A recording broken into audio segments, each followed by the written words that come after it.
Should you quit your job? Hi there, I'm Sabrina from Answer in Progress, where we make videos taking people on the journey from question to answer. In this video, we speak with a motivation expert and assess our lives in search of meaning and work-life balance.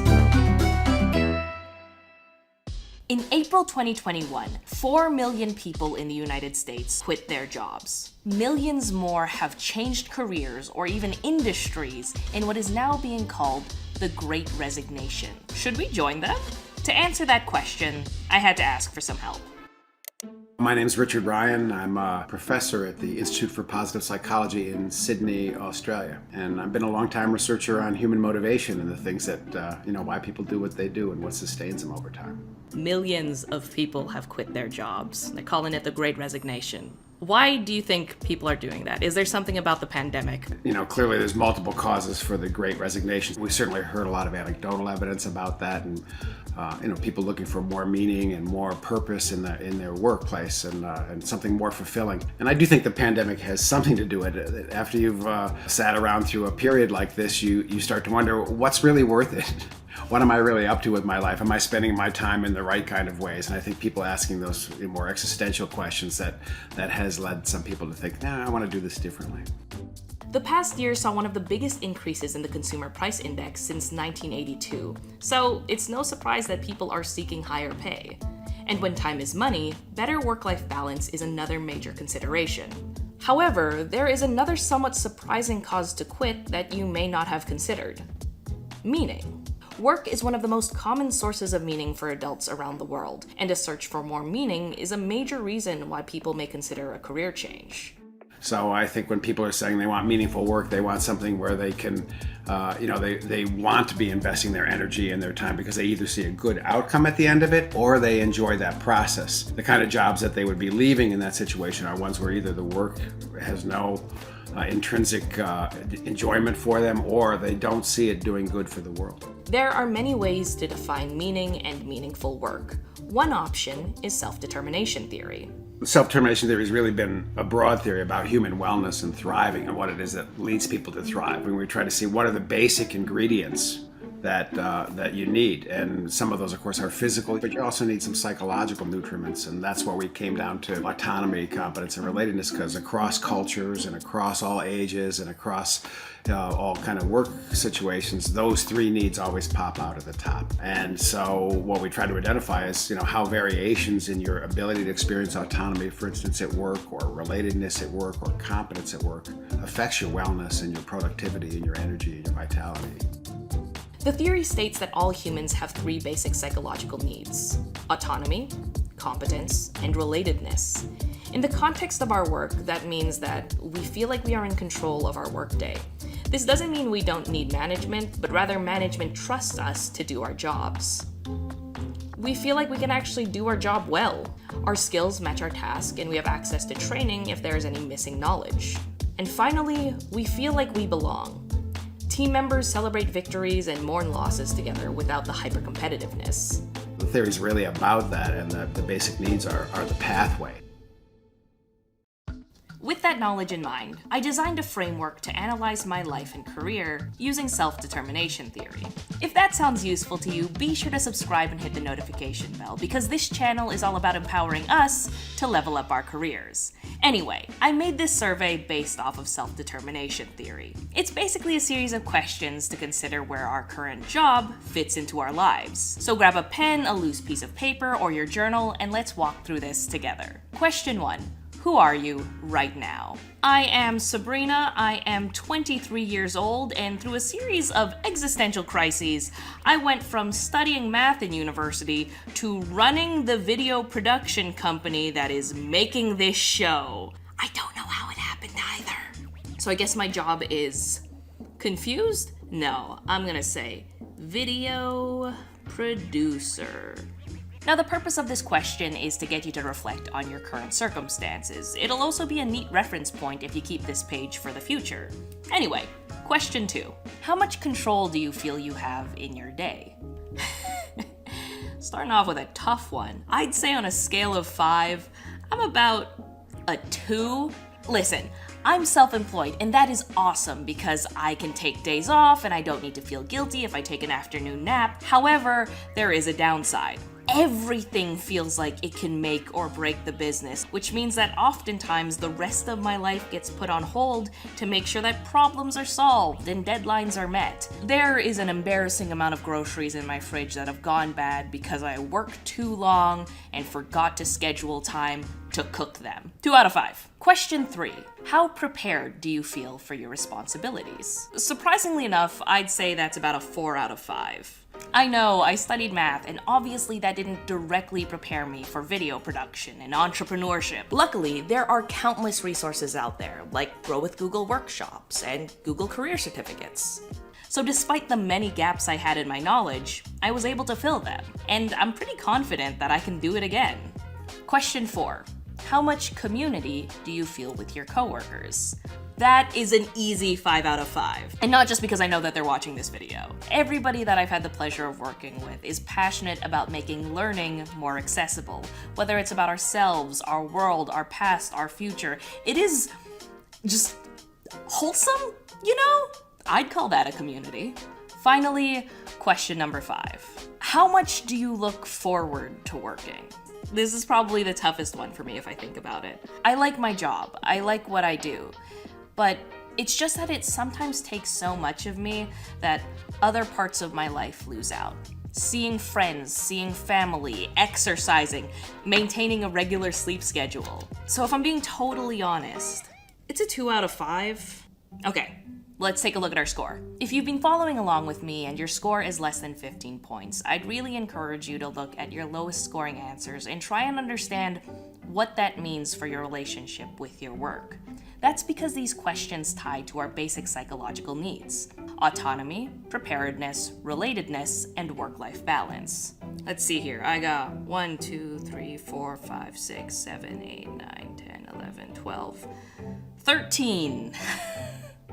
Oof. Just looking at all of my answers, I can see that I can do my job and I like who I do it with. However, I'm really lacking in terms of autonomy and work-life balance. It's that joke of I traded my 9 to 5 for the 24/7 of self-employment. So, does that mean I have to quit my job? You know, I guess I'm not a great person to speak on work-life balance. I'm not sure I've ever achieved that. When I think things are out of balance, that usually it means that I'm being driven to do things I'm not wanting to do. Something's awry in my autonomy. Diagnosing that situation, figuring out what it is that's impinging on your need satisfaction, and then either changing it within the workplace that you are or moving on. So, should you quit your job? That is a difficult question, and it can depend on anything from finances to family. However, I hope that this self-determination survey helps you better understand what you like about your work and what you might want to change or fix in this job or the next. If you feel unprepared, check out Grow with Google's website. It is loaded with a bunch of tools and resources to learn new skills. If you lack community, ask your coworkers out to lunch. Allies are out there, even if they might be tough to find. Finally, if you're anything like me and you have no semblance of work-life balance, I think it's time that we accept that it's about acknowledging our limits, drawing boundaries, and sticking to them. Yes, you might lose out on some things, but you're gonna gain in others. That is what balance is all about. And it might help the both of us from burning out of a job we really love. Good luck. It's the money.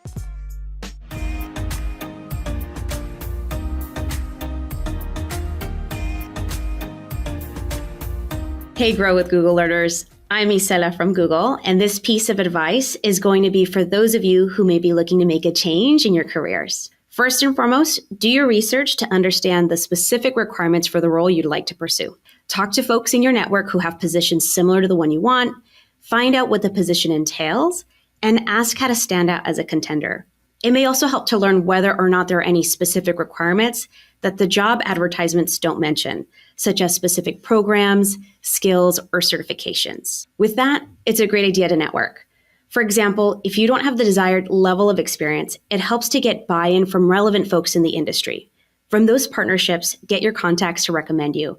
Employers are more likely to overlook the gap in your experience if you come with a recommendation from someone they can trust. Additionally, consider if your current organization has opportunities to learn from or work with folks in your desired career path. Oftentimes, organizations will have more faith hiring you in a role you've never had if you've proven yourself in your current role. Use your cover letter to your advantage. A cover letter allows you to share aspects of your personality, experience, and qualifications with the hiring manager that you may not have fully fleshed out in your resume. Use your cover letter to tell your story, and be sure to highlight the reasons why you went and make a career change and focus on how your transferable skills can provide value in the new field. Your cover letter should be specific and persuasive. If you're missing critical skills for a specific position, address this in your cover letter and explain how your past work experience can be useful in the new industry.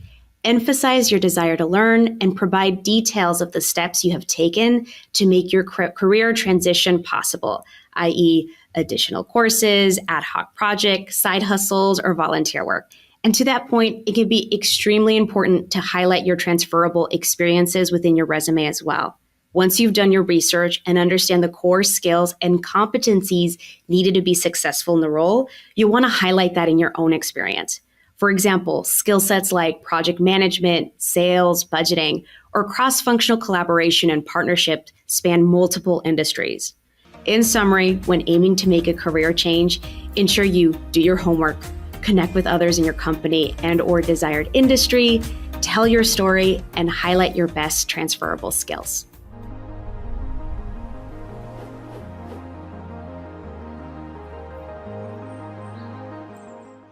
Hello and welcome to today's Partner Digital Series event, Navigate a Career Change with Confidence, hosted by Grow with Google. I'm Anna and I'm an instructor here at Grow with Google. On behalf of the entire team, I'd like to thank everyone for attending. I'd also like to give a special shout out to Grow with Google partners for sharing this event with people in their communities and hosting virtual viewing parties. Douglas County Public Library, Moreno Valley Business and Employment Resource Center, Utah LGBTQ Chamber of Commerce, and Tech Incubator at Queens College. Grow with Google helps people grow their skills, careers, and businesses by offering free digital skills training and tools. This workshop was created for people at any stage of a career transition, whether you're starting to think about moving into a new job or field or already applying for positions. Your career transition might even lead you to start your own business. No matter what type of career you plan to pursue, we'll spend the next 45 minutes or so getting clear on your career goals and charting a course to achieve them. In this workshop, I'm working with my co-instructor, Sixia. Later, I'll pass it off to her to answer some of your questions live at the end of today's workshop. Now, let's get started. Why is this session so relevant right now? You may have heard the term the Great Resignation a lot in the last few years. In the wake of the COVID-19 pandemic, an unprecedented number of people have undergone career transitions. Let's look at some of the statistics. As of March of 2022, 44% of workers were looking for a new job. The quit rate in the US reached a 20-year high in November of 2021. Luckily, most people who have found new jobs are earning more money, have more opportunities for advancement, and have more flexibility to choose when they work. Some of today's activities will involve writing, so you may want to have a pen and paper handy or a digital document like a Google Doc.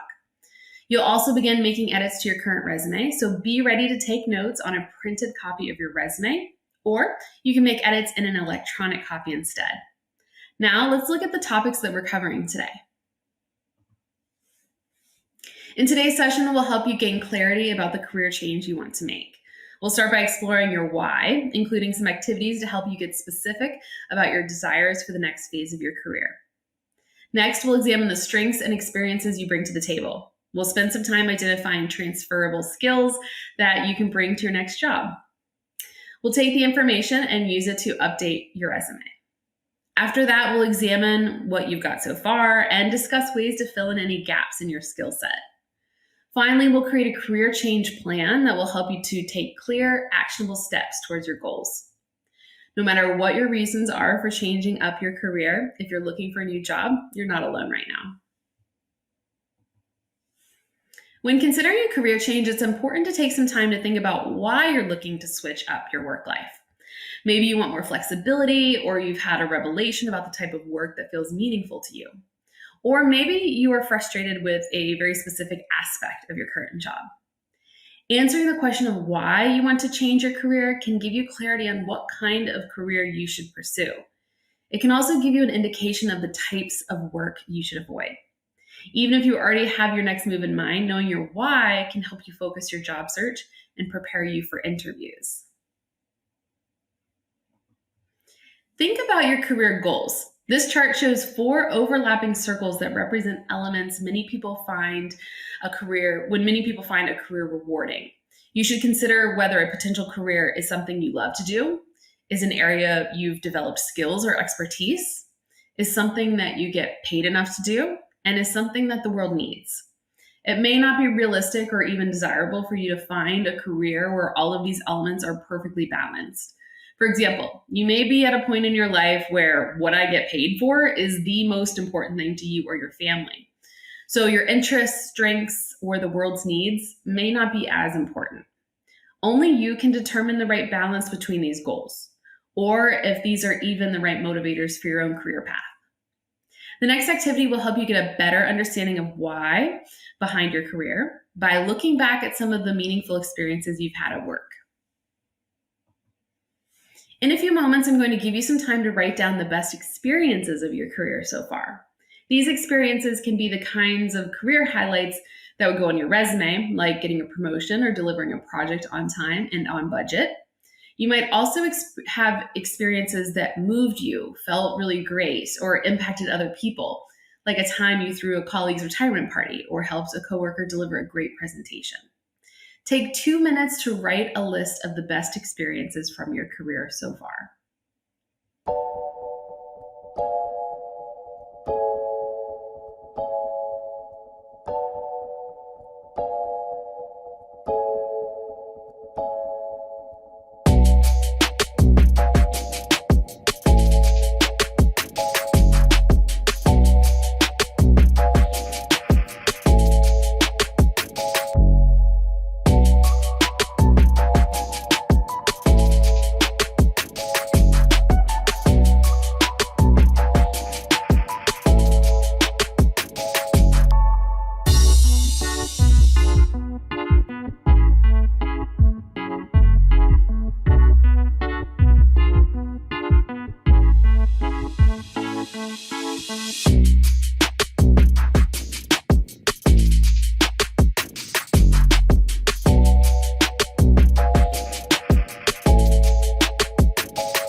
Now take 1 minute to list experiences from other parts of your life, such as volunteer work, hobbies, or other interests. For example, if you organize a fundraiser event for a charity or you mentored a young person.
For the second part of this activity, you'll look toward your future career by writing down some experiences you want to have at your next job. For example, maybe you want your work to positively impact your community, or maybe you want an increase in compensation or the chance to be more creative at work.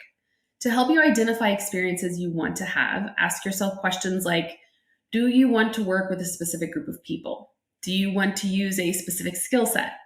What kind of impact do you want your work to have? What do you want your workday to look like?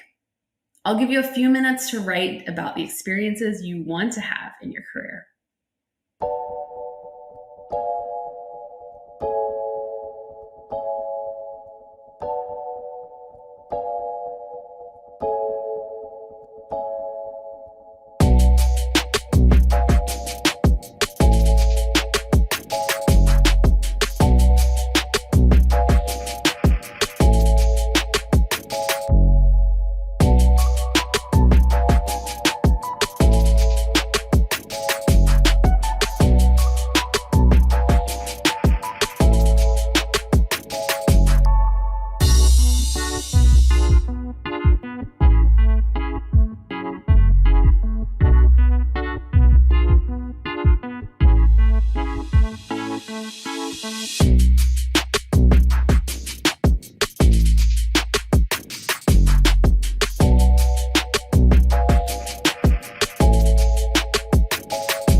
For the final step of this activity, look over both lists, the experiences you've had and the ones you'd like to have. Ask yourself, what themes do you see? What do these experiences have in common? Maybe a common theme is helping people or selling a product or service you believe in. Maybe it's collaborating with a great team or solving complex problems. For example, if my favorite experiences were helping retail customers find the right clothing for a big event, renting a wedding venue to a happy couple, and coaching direct reports to deliver a great presentation, the common theme would be helping people hit a big milestone in a confident, joyful way. This could lead me to a job as a career coach, a therapist, or even a project manager. Once you discover the common thread or threads of your best work experiences, write it down. You might need more time to discover what your favorite and desired experiences have in common. So feel free to come back and add to your notes later. Now take a minute to look at the lists and then find themes and experiences shared by both.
Did you discover anything that surprised you?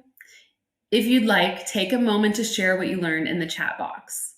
Your newfound insights can help you choose your field or job, or get more specific about the type of work you want to do.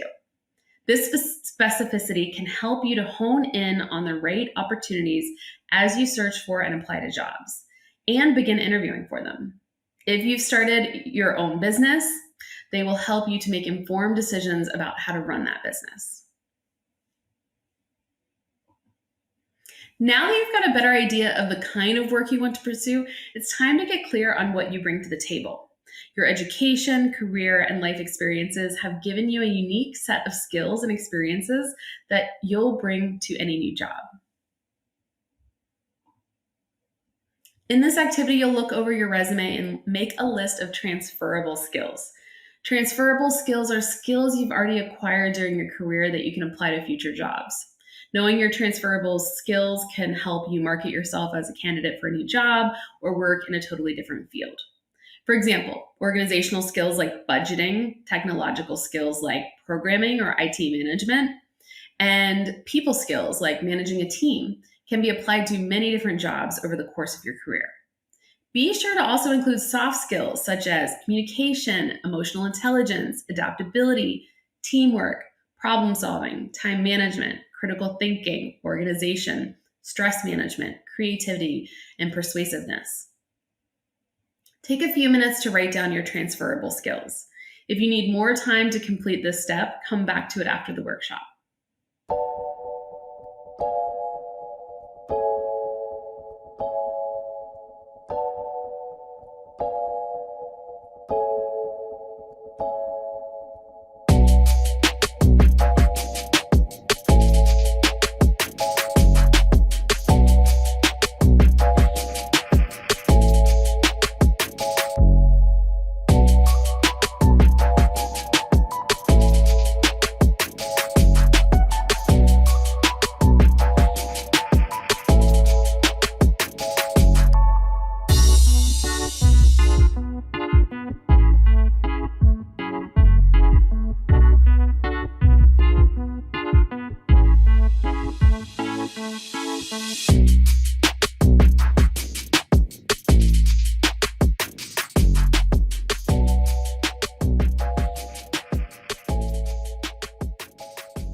Now take another minute to write down the skills you've acquired in other activities like volunteer work, hobbies, and other commitments.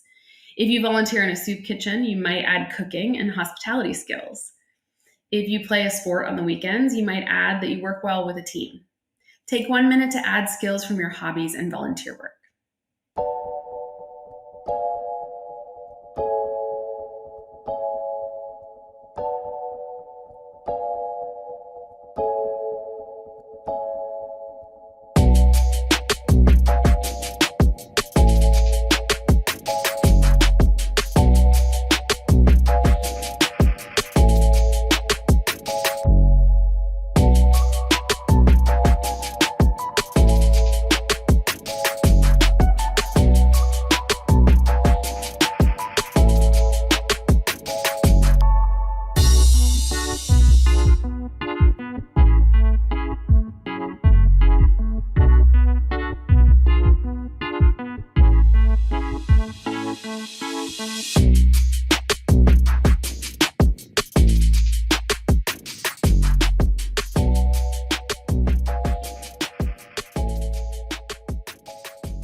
Now that you have a list of your transferable skills, I'll give you a few minutes to add those skills to your resume. If you have a printed copy of your resume, just make notes on it. If your resume is in digital format, make notes directly to it or add comments. If you already know what type of job you'll be applying for, be sure you prominently feature the skills relevant to that job. For example, if you're coming from a job as a general manager of a restaurant and you're applying to jobs in real estate, highlight your skills in customer service and the ability to juggle multiple projects.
Imagine you're transitioning from a job managing a retail sales team to a new career as a digital marketer. While you may have to learn some new digital marketing skills, you can call out your transferable skills on a resume and in an interview. For example, you can highlight your experience with sales, ability to manage a team, and experience juggling multiple projects in a fast-paced environment. Or if you've been working as a front desk receptionist and want to go into project management, you should highlight the fact that you're a strong communicator and very organized. Transferable skills make it possible to move from one field to another. It's important to identify these skills so that you can point them out to potential employers and make it clear that you're qualified for your next job. After this workshop, incorporate the edits you've made to your resume. Then take a few moments to update your profile on a professional networking site like LinkedIn. Make sure that you call out relevant transferable skills in your profile. Also check that your profile is filled out completely and that your photo is up to date and professional. In other words, it's a high quality photo that presents you in your best light. You've already started making notes on how to add transferable skills to your resume. Your resume is one of the most important tools you have to let employers know what you have to offer.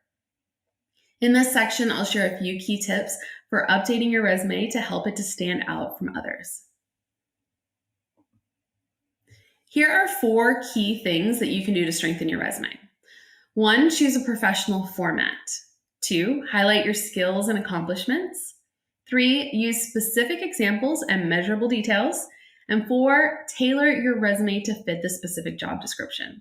I'll explain each of these in a bit more detail. Hiring managers generally only spend a few seconds glancing over a resume to decide which ones are worth a second look.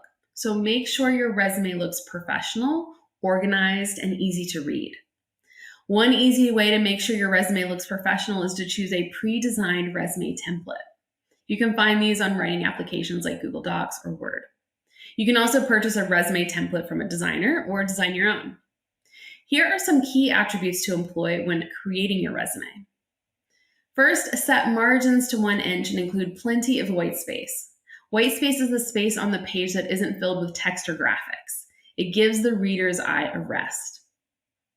Next, use simple, readable language. Use clear headings. And finally, choose an appropriate font for the position. You want formal-looking fonts like Arial or Times New Roman are suitable for most positions, but you might be able to use something a little bit more elaborate or different for design and other creative positions. The image on the right shows a professionally formatted resume with clear headings, a plain font, and wide margins.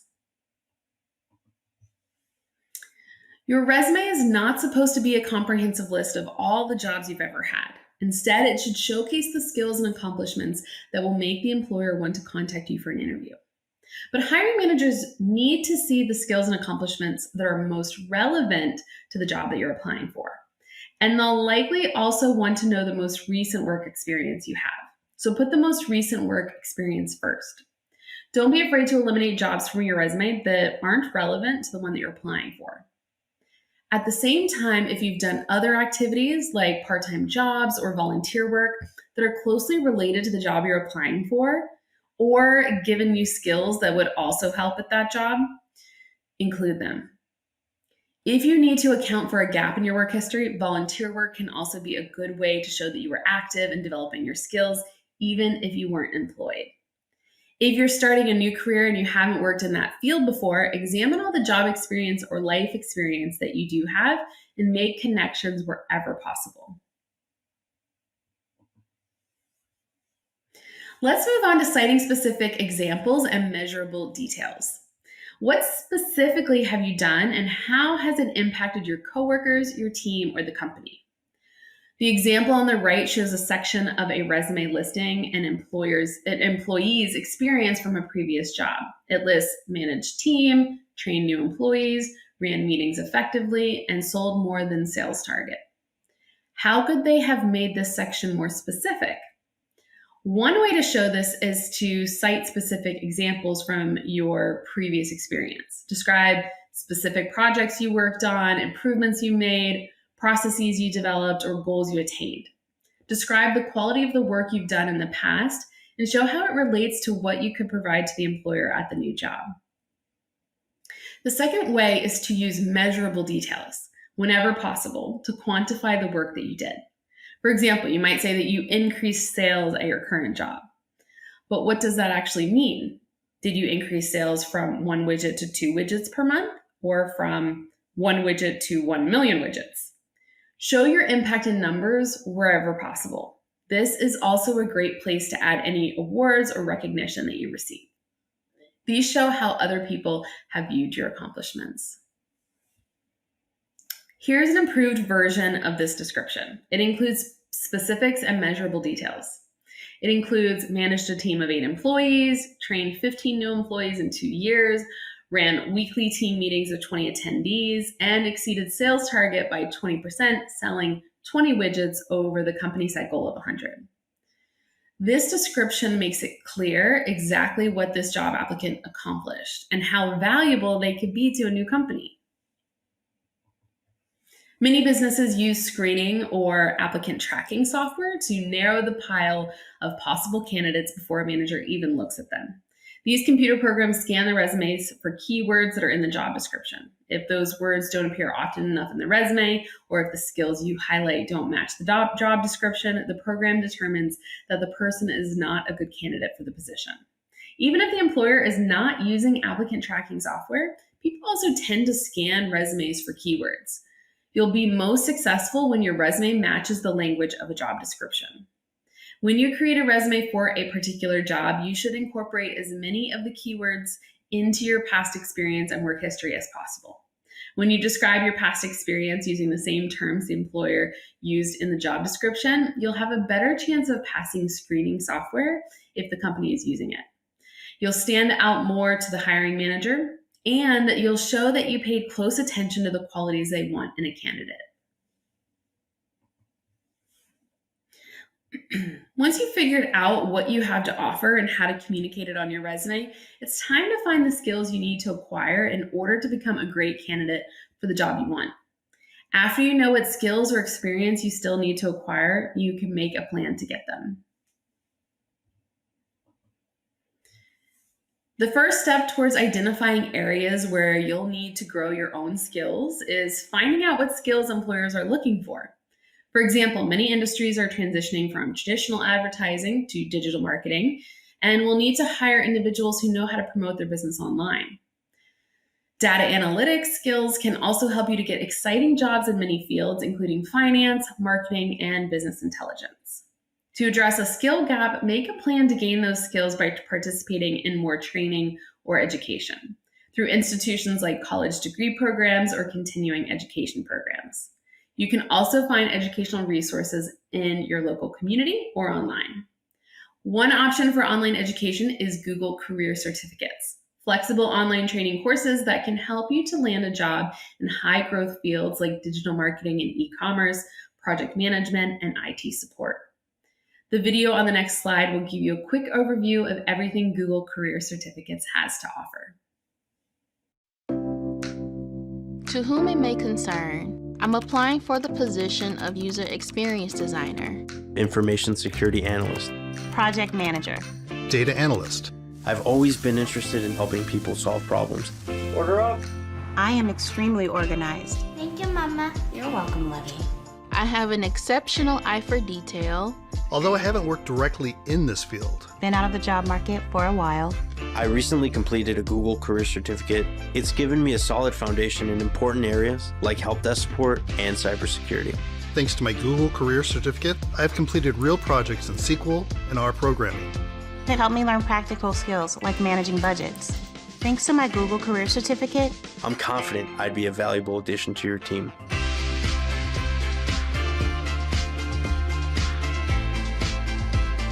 Join thousands of graduates and put your skills to work with a Google Career Certificate. You can also give yourself real-life experience in the field or job you want to pursue.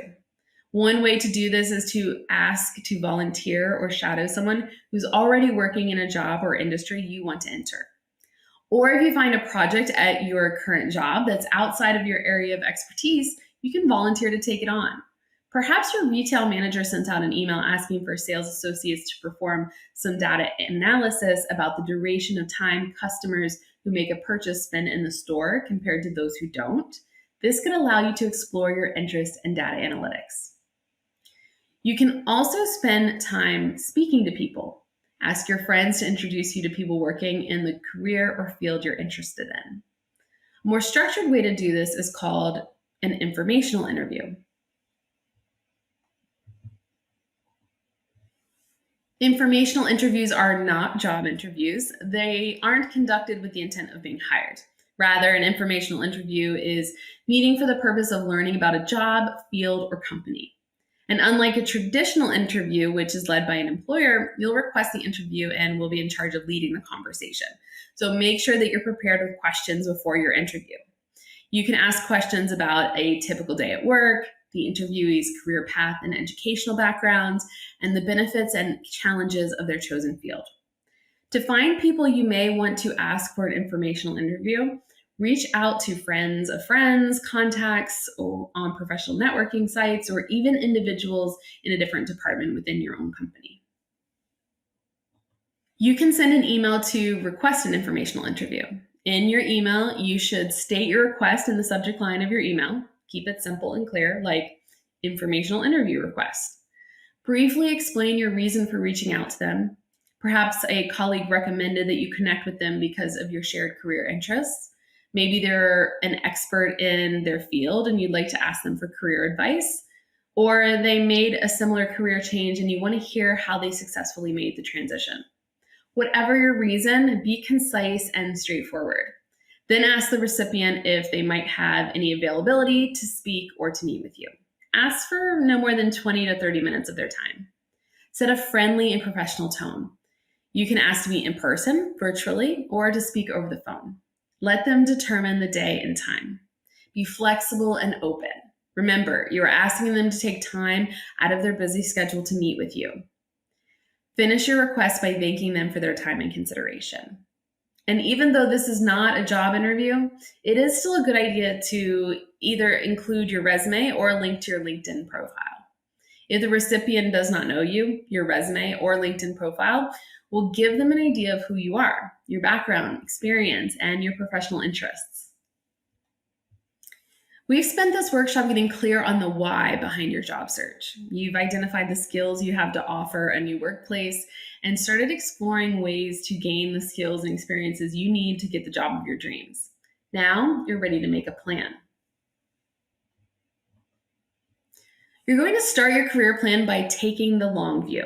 What are your ultimate career goals? Pick your top long-term career goal. Here are a few examples to get you thinking. Grow my own consulting business, become a commercial real estate agent, become a UX designer, manage a team of sales professionals. I'll give you a few moments to write down your career goal. If you'd like, share it in the chat.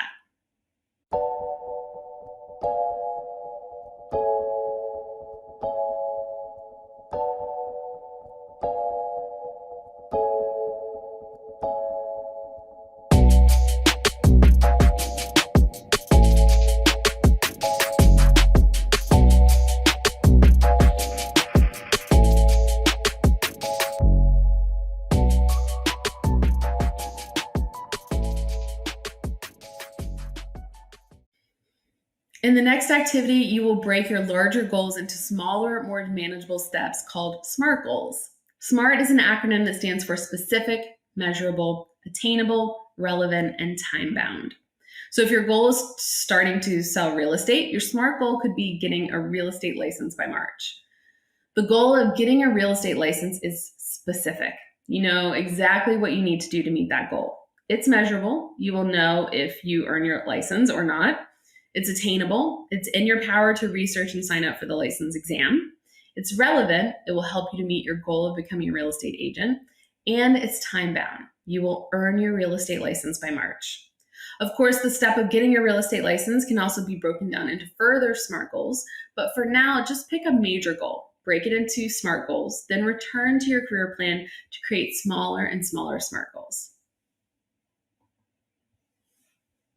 Now, brainstorm 3 to 5 SMART goals you'll need to hit to achieve your major career goal. Think of these goals like steps. What steps do you need to take to attain your career goal? Take 3 minutes to write down 3 to 5 SMART goals that will help you to achieve your major career goal. As you brainstorm your SMART goals, think about key people that you can reach out to who might be able to help you on your career path. Contacting that person can be a SMART goal. Which skills and experiences you need to pursue your career, and how you might obtain those skills and experiences. If you run out of time, return later to finish this process. Choosing your SMART goals is an important step for creating your career path, so make sure you complete this process.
Your first set of SMART goals is just a first step toward a completed career plan. Spend some time after this workshop adding more and more SMART goals to your plan.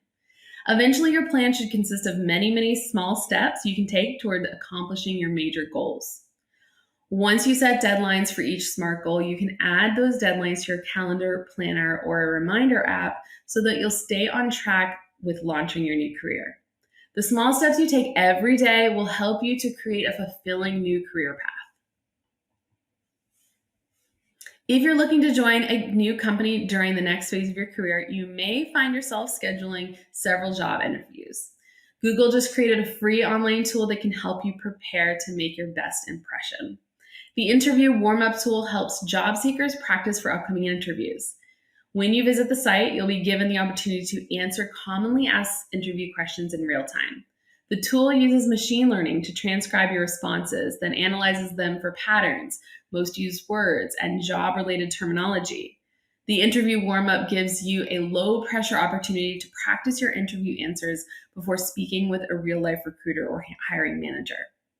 Visit the tool at grow.google/certificates/interview-warmup. There are specifically designed practice interviews for the fields of data analytics, e-commerce, IT support, project management, and UX design. You just need to select a general interview to practice for another field. We hope this workshop helped you to better prepare to navigate a career change with confidence. To recap, you found your why by getting specific about the desires for your career. Next, you got clear on your value by examining your transferable skills. You started applying those updates to your resume. After that, you discovered ways to fill in skill gaps so that you can pursue your new field or career with confidence. And finally, you completed a career change plan consisting of actionable steps toward achieving your career goals. You can get more training on tools for a job search or for a job in any field with Google's Applied Digital Skills. This screenshot shows a few of the free lessons offered on Applied Digital Skills. Anyone can complete these lessons at no cost through this online platform for digital learning. If you enjoy video lessons, subscribe to the Grow with Google YouTube channel at youtube.com/c/Grow with Google. The channel publishes a new video every Thursday covering topics that can help you to grow your skills, career, or business. You can visit Grow with Google on Air to keep growing your digital skills and to help you stay connected and productive while working or searching for a job. We have sessions on topics ranging from career planning to writing a resume. Visit g.co/grow-on-air to learn more, register for live workshops, or watch previously aired workshops on demand. Google Career Certificates can help you to prepare for a new career in under 6 months, part-time. Certificates are available for data analytics, IT support, project management, UX design, and digital marketing and e-commerce. Get started at grow.google/certificates. I wish I had time to thank every Grow with Google partner. We truly appreciate your work supporting job seekers in your communities. These partners shared some additional career planning tips for today's workshop. From WorkSource Oregon, work with local labor exchange and workforce partners. They've spent years helping job seekers find new careers and scale up for new opportunities. They also have expansive networks to support you. From Just for Success Miami, if you're looking for a career change, compare your passions and your strengths with your experience and skills. You'll discover many transferable skills that transcend industry and job function, so focus on where you already have a leg up. From Johnson C. Smith University, for career changers, conduct informational interviews on potential jobs, companies that interest you. This wraps up the presentation portion of today's workshop. Now give us just a few moments to pass it off to Sixia, who will answer some of the questions that you submitted. Hi, everyone. I'm Sixia, and I'm excited to answer a few of the questions you've asked throughout the session. All right, everybody. So the first question comes from Andrea. Andrea says, what do I do if I have gaps in my resume and I want to change careers? Andrea, that's a great question. You can always organize your resume in a functional style. That means you would organize your experience by the relevancy of the skills as they relate to the job description requirements, as opposed to the typical chronological order. So you can also fill in the gaps with any other training. Volunteer work is my favorite, or projects that you may have during that time. Now remember, when they're hiring you for your skills, you don't necessarily have to have all of them. It's just important that you list all of your past positions that are connected to the job that you are applying for. Okay. All right. So our next question comes from Jamal, who says, how do I avoid nerves when going into an interview? This is another really good question. You guys are doing really good. All right, Jamal. So first of all, preparation is key. So what I like to do is I like to grab a friend or a family member and ask them some common interview questions. So you can ask them to ask you. So then that way you'll be prepared for anything you might be asked. Next, try to avoid caffeine and get some exercise. So then that way you can calm the nerves before the action interview. You may also try some positive affirmations or some self-talk. So it'll really help to help you stay focused and to help you stay organized. So anyway, that's a really, really good question. Next, we have a question from Finn, who says, is it true that applicants don't need to have 100% of the job qualifications listed on the job posting? Finn, another good one here. Most people applying for positions don't fulfill 100% of the requirements listed. If you feel like you're qualified for the position and fulfill most of the requirements, it's likely smart to still apply for the position you're interested in, okay? So just make sure you highlight your strengths and the skills that you have and the things that they are looking for, okay? All right, our next question comes from Rosalie. Oh, okay. Rosalie says, how do you get over the imposter syndrome or other fears when considering a career change? Hey, Rosalie, thank you so much for asking that. So for those of you not familiar with the imposter syndrome, this is a feeling that you aren't quite good enough to do what it is that you're trying to achieve. Now, this could be a feeling that creeps up when you're switching careers into a field that you haven't worked in before. So I typically find that it helps to remind myself that everyone else is also experiencing this as well, and that you never have right now the opportunity to move forward, especially if you're really excited about this job. I also find that it helps to remind yourself, that this is an opportunity for you to grow. And it's also an opportunity for you to practice your interview skills, okay? So the thing that I always like to acknowledge and tell folks to do is informational interviews are also a great way for you to practice, and it's also a wonderful way to help you figure out whether or not a position is good for you, okay? So anyway, that's also a very good question. Our next question comes from Matt, who says, how frequently should I follow up applying for a job? Okay, so thank you so much, Matt, for asking that question. Most of the time when you've applied for a job, you don't have a point of contact to reach out to, okay? So you probably have to do a ton of research, but you're probably not going to find a contact name or an email or a phone number. You'll likely just be waiting for somebody to reach out to you in regards to the next steps. If you're already within the interview process and a recruiter or hiring manager has indicated when they would get back to you, okay, that's a good sign.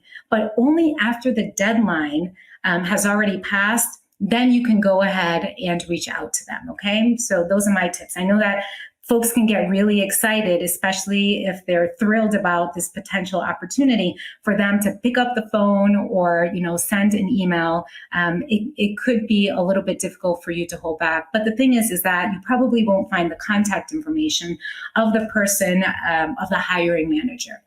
Okay, everyone. So this next question comes from Ellis, who says, does my resume only have to be one page? Okay, this is a good one. Okay, thank you so much, Ellis, for asking that question. So typically it says that applications or applicants can add one or more pages of the resume for every 10 years of work experience. But this can be different for everybody, okay? Because we can't guarantee the hiring manager will go past the first page, we always recommend that the first page be highlighted and be as impactful as possible. So in keeping your resume to one page, it means that you should reduce the margins or sometimes the font. But check this out, okay? It's also best for you if you do need to add an extra page.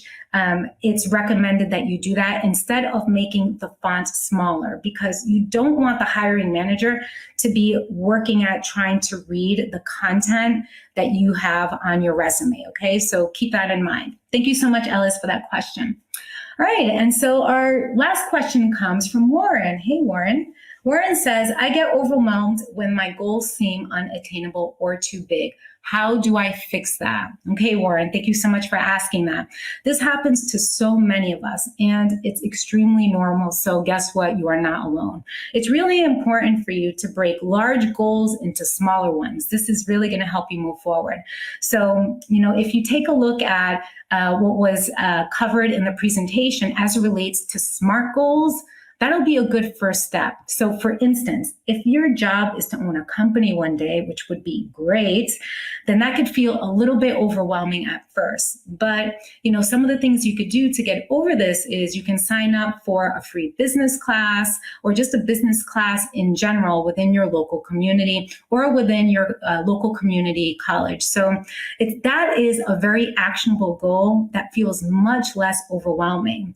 So once you start, taking those steps, you can build on each one of these goals until you reach your larger goals, okay? Well, you really got some excellent questions here for this session, but this ends our Q&A session for today. Thank you so much for attending, and thank you all for attending the full session of Navigate a Career Change with Confidence.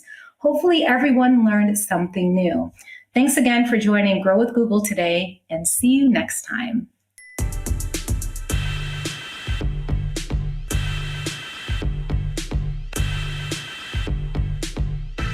Hi, I'm Roberto Martinez, a Grow with Google digital coach. Today we're going to talk about how to improve your online job search and how to find and track new job opportunities. So you're ready to find a new job or make a career change, which should feel exciting and empowering, but the process can also feel pretty daunting. The more you know about where to look, what to look for, and how to get found, the more likely you are to find a role that's right for you and lets your skills shine. You want to start by building your job search vision. First, think about which companies are doing work that you find interesting and care about. Which roles within these companies excite you and why? There are three main kinds of roles you might find. Lateral roles, ones that are similar to what you do now. Stretch roles, ones that you could see yourself growing into, or dream roles, ones you love to attain and maybe need to build additional skills or experiences for. Now you can begin to go out and actually look for the jobs and apply for the ones you think you are a good fit. Jobs on Google Search is a great place to start.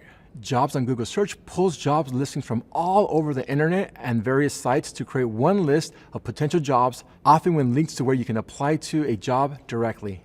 To get to Google's jobs on search, start with a regular Google search. In the search bar, type in the search term about the kind of job you're looking for. You may want to use terms like jobs near me, retail jobs, part-time jobs, customer service jobs. If you're looking for a job in a different city, include that city in your search. For example, you might search data analyst jobs in Columbus, Ohio. Your search may have returned many jobs. To get more specific results, the Jobs on Search features lets you choose a filter. You can use the top navigating bar to find many different types of filters, such as job titles, locations, date the job was posted, type of job, employer. If you're looking to build experience in a new career field or having training in a particular field, you can also filter by education and experience requirements. To apply this filter, click Requirements in the top navigation bar. This will offer options like no degree, no experience, under 3 years experience, and more than 3 years experience. Let's imagine that at this point you found a job that matches your needs. You read through the job description and you know you're really interested in that position. If you think you want to apply for the position, you can often do so via a link right in the search listing. However, if you don't want to apply right away, you can also click Save. This bookmarks the listing so you don't have to do the search for it again later. Performing internet searches every day and sorting through it to find new jobs can take a lot of your time. Time you could be using to write or update your resume or prepare for interviews.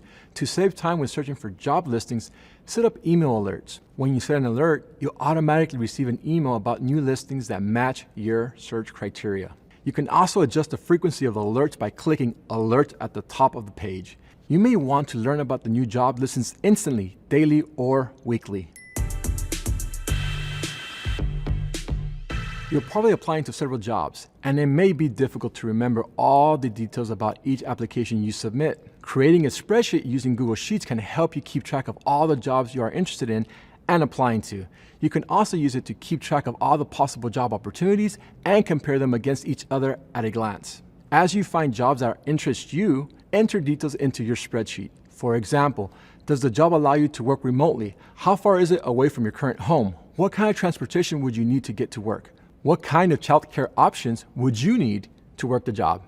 Whatever considerations you may have when exploring job opportunities, you can incorporate these into your spreadsheet and use this to compare and contrast different job opportunities. The sheet is also great for tracking your applications to these jobs. You'll want to tailor your resume to each job you apply for and keep track of any details or correspondence that you receive from each employer. That can become a lot to manage over time. Your spreadsheet is an easy place to organize all that information. In the description for this video, you can find a sample spreadsheet. We've learned how important it is to research the job you want, whether it's for a lateral, stretch, or dream job opportunity, and how using jobs on Google Search and Google Sheets can help you find and keep track of these job opportunities. Let's take a moment to review the key takeaways from today's video. You'll want to start by building your job search vision. Define your motivations and priorities. Be sure to use key terms and filters when using jobs on Google Search to pull job listings from all over the internet and create a list of potential jobs that match your criteria. Use Google Sheets to keep track of all your possible job opportunities and allow you to stay organized and compare jobs against each other at a glance.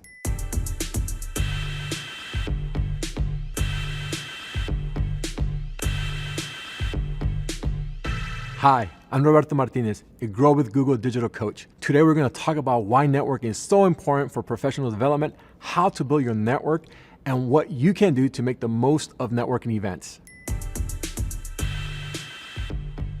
Networking is all about building professional relationships. Think about it as your extended professional family. When starting out, networking can help you learn about job opportunities while at the same time getting acquainted with others in your field who might be able to give you guidance on how to look for jobs, advance your work, or increase your skills. Finally, networking can put you on the radar of people and companies looking to make a hire now or sometime in the future.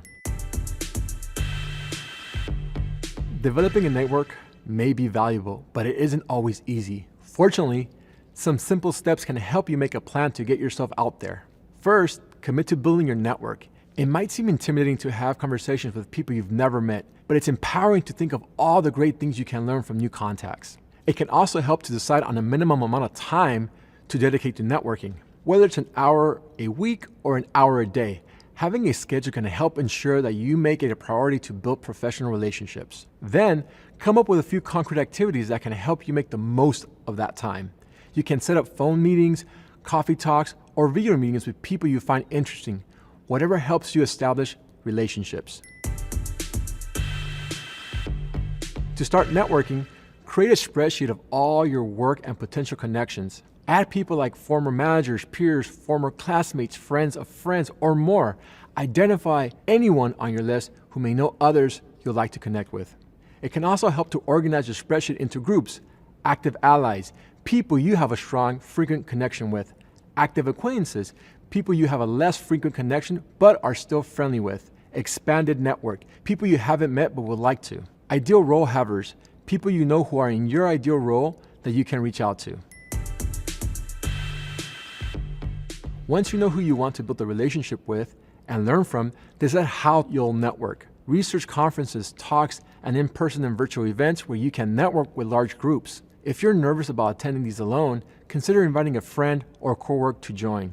You can also expand your contact list beyond the people you met in person. Use social media networks to exchange ideas with others without even needing to interact face-to-face. See if you have mutual connections with someone who might introduce you. If you don't, that's fine. Consider a brief introduction message you can send. Remember, make it meaningful and specific. Why do you want to talk to this person in particular? What skills or experiences do they have specifically that you want to learn from? What are you looking to do with that knowledge? Prepare your talking points and practice your pitch. Basically, plan how you'll talk about your background, ideal role, strengths, accomplishments, areas of passion, and reason for seeking career advice. As you grow more comfortable networking, remember to always bring positive energy to each networking session. Show enthusiasm, be aware how you represent yourself to others, and always follow up with a thank you note. So, you reached out to mutual contacts, met some new people, and even attended a virtual or in-person event where you made new connections. There's a little more you can do to ensure your network is going to work for you when you need it. Organize your contacts a bit. Examine the info you've received and identify who you'd like to get to know better. Then, plan how and when you'll reach out to them to continue that relationship. Consider referencing what you talked about when you met. If there's someone that you felt you had a strong connection with and could provide you with ongoing advice, consider asking them to be a mentor. A mentor is generally someone who has more experience than you and is willing to share their experience to help you grow. Make sure to schedule time for ongoing conversations with them. You don't want to only reach out whenever you happen to want a recommendation for a job. Not only will they potentially be annoyed if you only reach out when you need something, but you'll also be missing out on all the great career advice and learning opportunities that regular conversations can bring. However you choose to expand your network, stick to the plan you've made. Over time, you'll see your circle grow, which can help you feel more confident as you pursue your professional goals. Now that we learned how networking is crucial to professional development and how the better prepared you are to build relationships, the more rewarding they can be, let's take a moment to review the key takeaways so you can feel confident in your next steps. Think about how you can tap in your existing and extended network to learn more about jobs, careers, and industries that you might be interested in. Take some simple steps to prioritize this. For example, decide on a minimum amount of time to dedicate to networking. Create a spreadsheet of all your work connections and potential connections. Organize your spreadsheet into active allies, active acquaintances, expanded network, and ideal role havers. Make a plan for how you will network, whether in person, at virtual events, or via social media.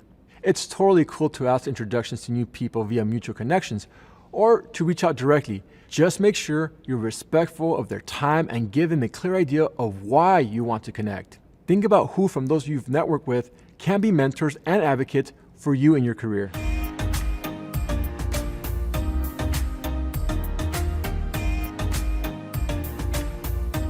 Hey Growth Google learners, I'm Nancy from SAP. There are countless resources that cover the best resume tips and things to include, but what about what not to do? Here are my top 5 resume mistakes to avoid. Number 1, adding too much information. So try to keep your resume concise and focus on highlights and impact versus tasks and minutia. Use action verbs and showcase how you made a difference in that role.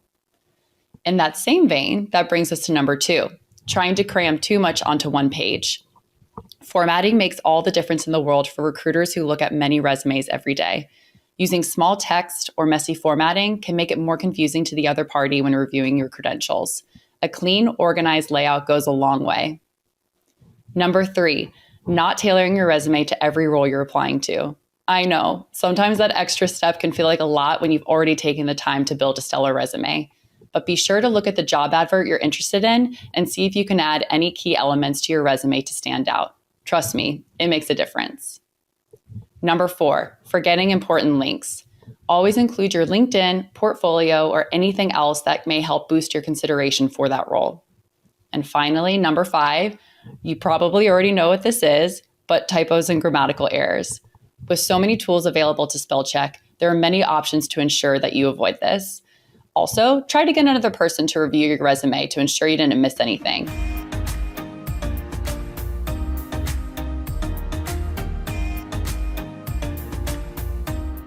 Hey Grow with Google learners, I'm Sydney from Google, and I'm here to help you better understand how tracking systems work and how to tailor your resume to increase your chances of it being seen by a recruiter. An applicant tracking system is commonly used by companies to help hiring teams track and review candidates. So, when you apply online to a careers page, your resume often moves into a scanning system, which essentially looks for resumes and applications that closely align with the job description and qualifications required. The scanning system can also help reduce bias in the screening process, since it will filter based on the skills, experiences, and qualifications that are needed for the role.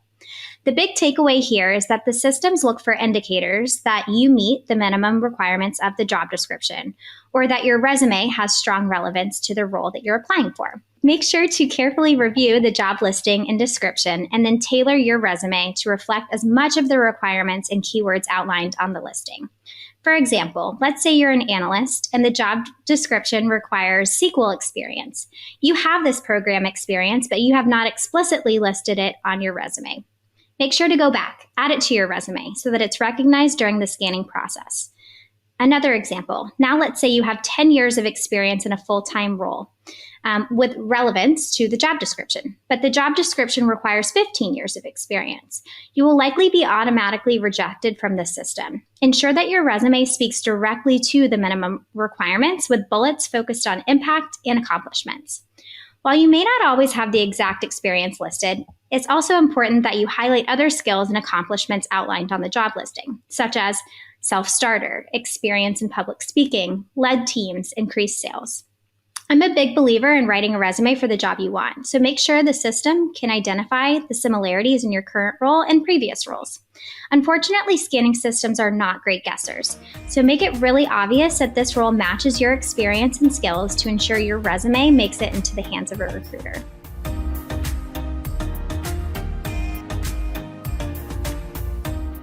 Hey, Grow with Google learners. I'm Matthew Schaap from Charter. To me, a well-written summary replaces the objective portion on a resume and should always be at the top. You may see resume templates out there with objective listed. However, employers know your objective as you applied for their job. The hard part is determining how to write a great summary that captures the employer's attention. Let's call it your elevator pitch. On average, you have 15 to 20 seconds in an elevator, and you need to maximize the impact you make. Think about how you would do it verbally and then translate it to your resume. A summary is really your career and skill set into 1, maybe 2 short paragraphs. A summary is going to be much easier if you're applying to a job in which you have a skill set for. I personally find it helpful to complete a short 1-paragraph summary, about 3 to 5 sentences. That paragraph should include your general experience, relevant job experience, and maybe a top achievement. Then underneath that paragraph, list some top bullets that describe your skill set best.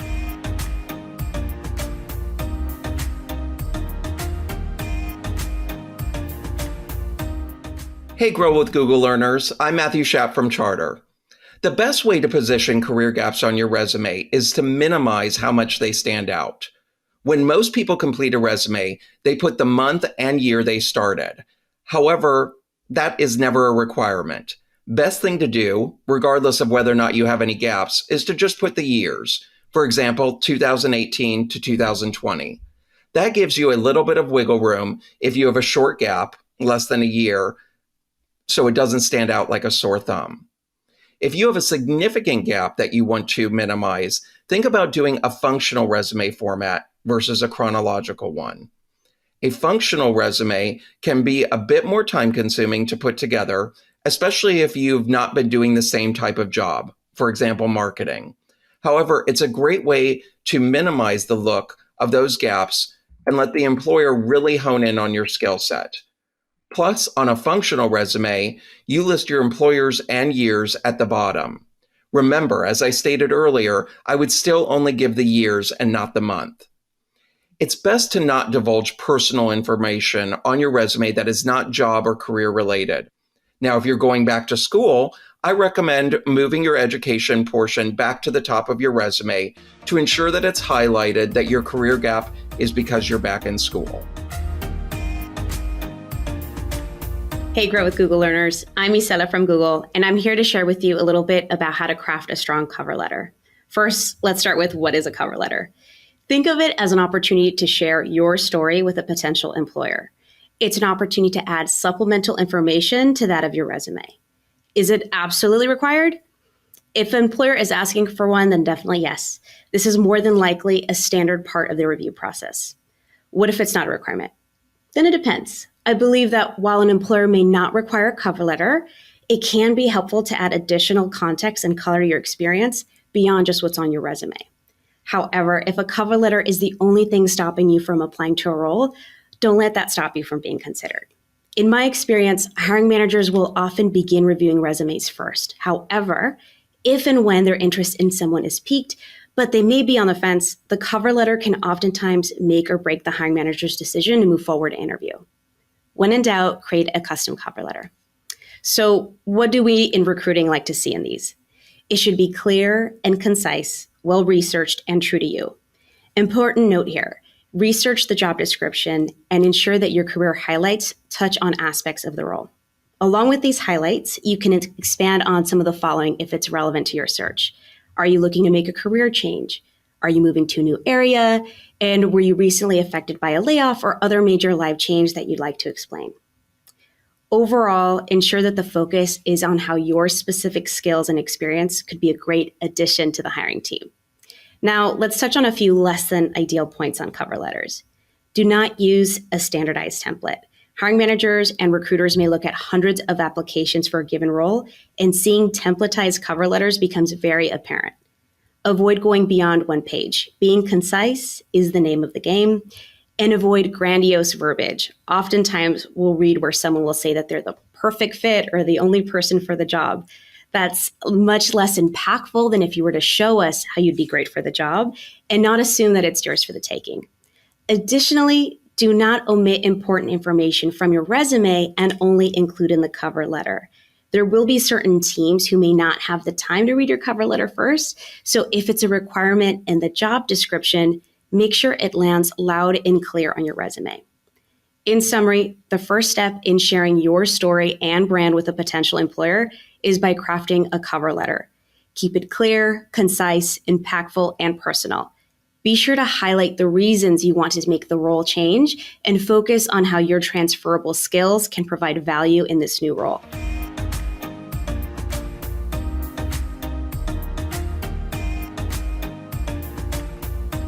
Hey, Grow with Google learners. I'm Sydney from Google, and I'm here to advise you on who to call upon for your strongest references. When picking out references for your next job application, it is best to ask yourself a couple of key questions. 1, who knows you professionally? 2, who have you collaborated with as a peer, vendor, client, or cross-functionally on a project? 3, who has managed or supervised you before that would speak to your growth and your performance? Although we'd love to get to know your neighbor or family friend, personal acquaintances are not the best references. We are looking for colleagues, clients, vendors, peers, and managers that have worked with you directly in an office setting. If you are applying to a role and have only had educational experience, meaning you're applying right outside of school, a teacher, academic advisor, club advisor, or mentor would also satisfy as a solid reference. The recruiter you work with will likely always let you know beforehand that they will reach out to anyone on your list. However, if you do list someone as a reference, best to always give them a heads up that they could be contacted and for what role so that they can provide the most applicable information for the hiring team.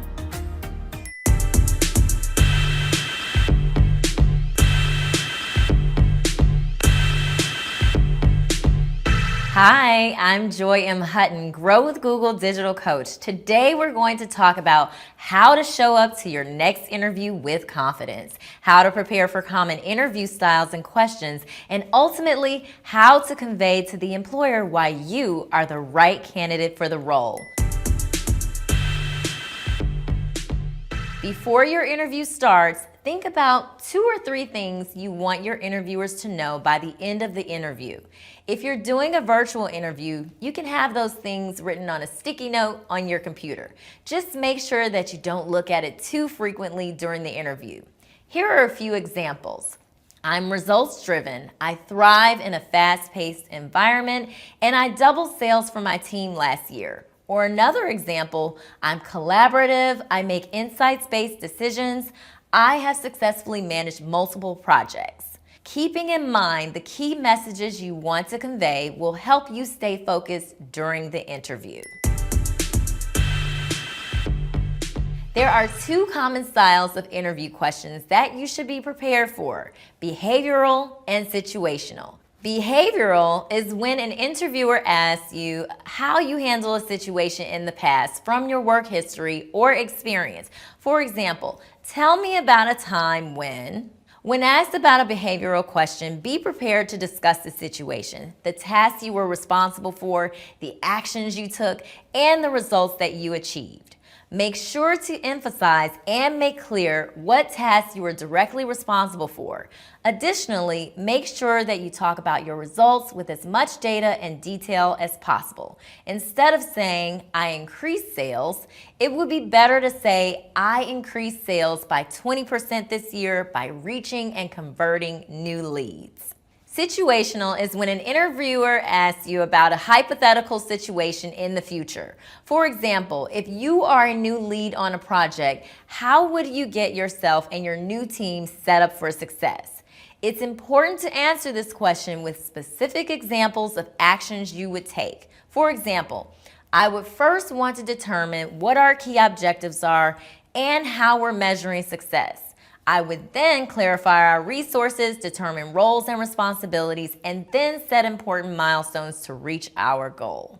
It can also be useful to, again, think about examples from your past where you encountered similar situations. Make sure to show your potential employer how the 2 situations are related and how what you learned from your previous situation gives you better insight and experience for this hypothetical situation.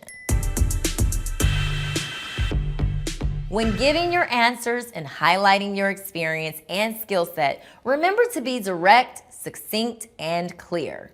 Being conversational is okay during an interview, however, you don't want to get caught up monologuing to your interviewer. Practicing potential questions out loud can help you stay on track and catch yourself when you may be going on a tangent. Most interviewers have a set of questions that they want to get through within your allotted interview time. Finally, even if you're nervous, speak slowly and clearly. Anxiety can cause some people to speak faster, which can make it harder to hear or understand what you're trying to convey. Again, remind yourself to breathe and answer thoughtfully at a slow, clear pace. Communication goes beyond just what you say. Your nonverbal communication is important as well. Your posture, physical gestures, and facial expressions are all part of your nonverbal communication with the person who is interviewing you. This doesn't mean that you need to be uptight and worried about making the wrong move or gesture, but it does mean that you should be mindful of making eye contact with the interviewer and should try to avoid slouching or shrinking back out of nervousness, or maybe crossing your arms out of habit. Overall, you want to come off as calm and confident. Most importantly, smile. When it's the right time, of course. It's important to establish some rapport with your interviewer. Smiling can help with that. After your interview, send a thank you note or email to the people you spoke with. Keep it brief. Under 4 or 5 sentences is good. Emphasize how enthusiastic you are about the job. Be specific about what you like about the position and what you're excited to potentially contribute to their team. If you can, mention one specific thing you enjoyed speaking to your interviewers about. Even if it's something that came up in an informal chat, such as a sports team or restaurant, those moments of connection show you were present even during small conversations. And don't forget to check your note or email for spelling and grammar before sending.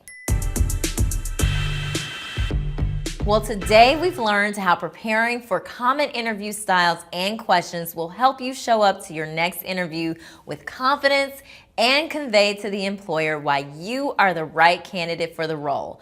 Let's take a moment to review the key takeaways from today's video.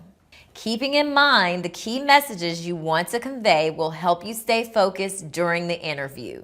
When asked behavioral interview questions, be prepared to discuss the situation, the tasks you were responsible for, the actions you took, and the results that you achieved. When asked situational interview questions, it's important to answer with specific examples of actions you would take, as well as examples from your past where you encountered similar situations. Remember to be direct, succinct, and clear when answering questions. Posture, physical gestures, and facial expressions are all a part of your nonverbal communication, which can help convey a sense of calm and confidence. After your interview, send a brief thank you note or email that emphasizes a moment of connection you had during the interview.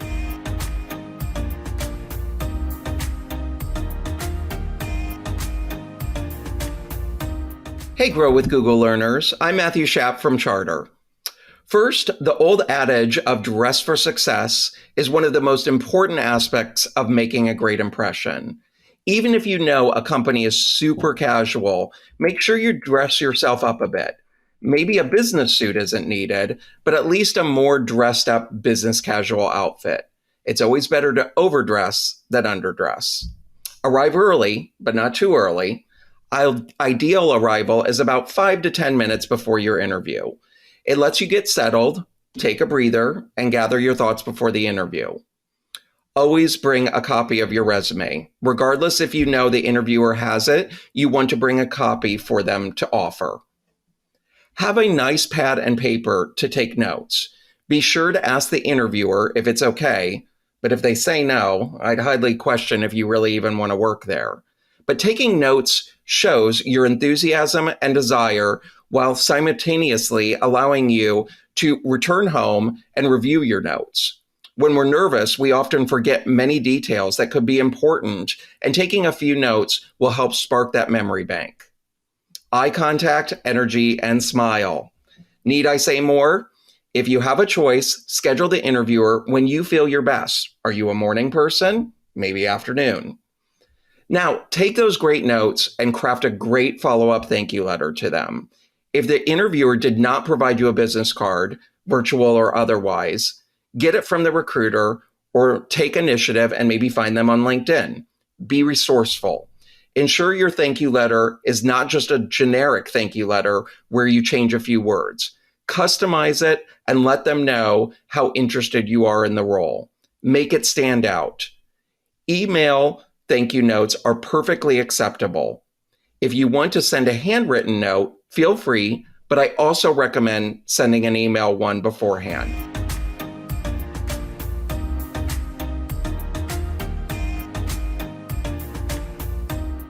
Hey, Grow with Google learners, I'm Nancy from SAP, and I'm here to discuss how to follow up after an interview. You did it. You landed an interview and had an opportunity to flex your skills. Hopefully you took some light notes during your interview because these can be useful for the follow-up. Always send a thank you note to each individual you interviewed with, ideally no later than 1 business day after your interview, including the recruiter. Keep it short and sweet, but include something special from your time with them. Maybe it was a funny moment or something interesting they shared about their experience or background. If you're still interested in the role, reiterate your interest and why you were a great fit for the position and company.